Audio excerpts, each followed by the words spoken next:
Okay, let's go.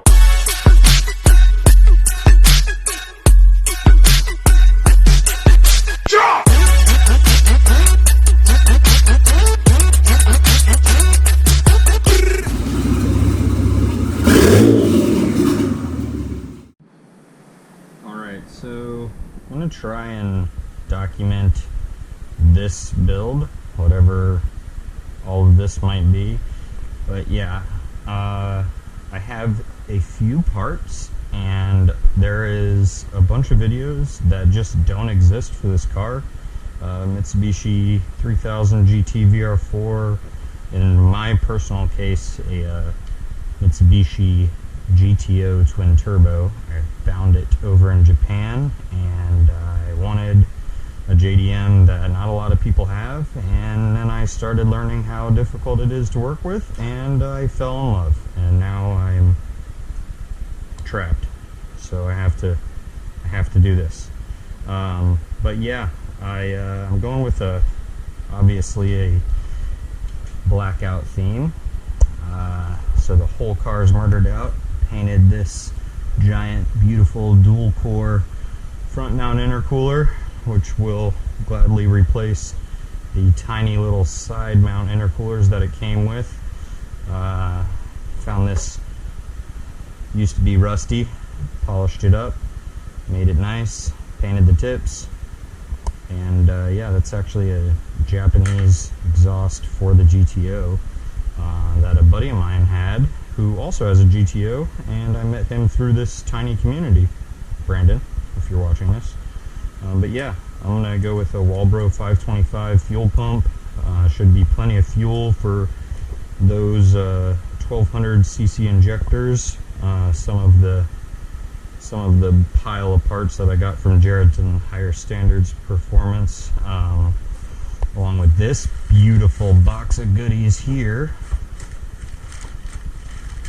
which is his plug-and-play standalone engine management system, which is just freaking perfect. Obviously made in the USA, and he's right up there in Ohio. I'm down here in South Carolina, so we're gonna do remote tuning, but he's been a huge help.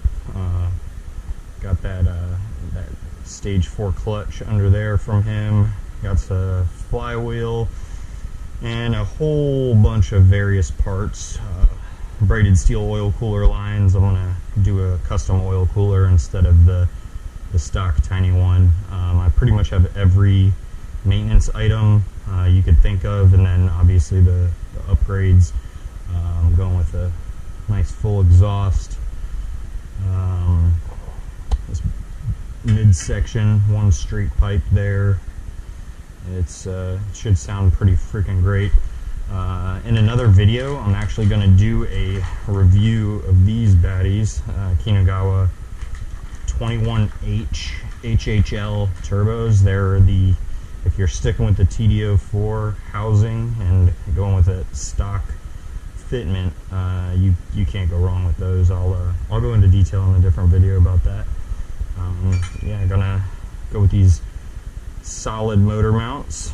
I'm gonna solid up everything, not to mention they're significantly smaller, way less. I'm deleting a lot of systems. But these custom powder coated, probably one of the last things that IMR shipped out is to me, thankfully. But yeah, new baffles, welded AN fittings in the PCV system. I'm gonna vent to atmosphere this thing, and yeah, even the lower intake plenum is powder coated gloss black, gloss black, gloss black. Everything will be black. Yeah, the full fuel system, all that braided steel there is likely part of the fuel system, going with the ABS delete here from STM. Braided steel clutch line. My new intakes, not pictured here, in a different room full of parts. I have all the intake piping. It's actually going to all be powder coated black here in probably the next month or so. But yeah, it should be a pretty fun build. I'm going to try and document as much of it as I can. The car is in the garage right now in a billion pieces, and yeah, It's up on some sweet hydraulic lifts, and yeah, hopefully I can teach or help inspire somebody to do some work on their own stuff, because I'm not a mechanic or anything like that. This is a pretty challenging vehicle, but it's, you know, take it day by day, it's actually not that bad. Especially with the community we have, there is tons of people that have a lot of information, but there is some bad information out there, so I'm gonna whittle through it all and hopefully help somebody out. Anyways, stay tuned, and we'll get through this journey together.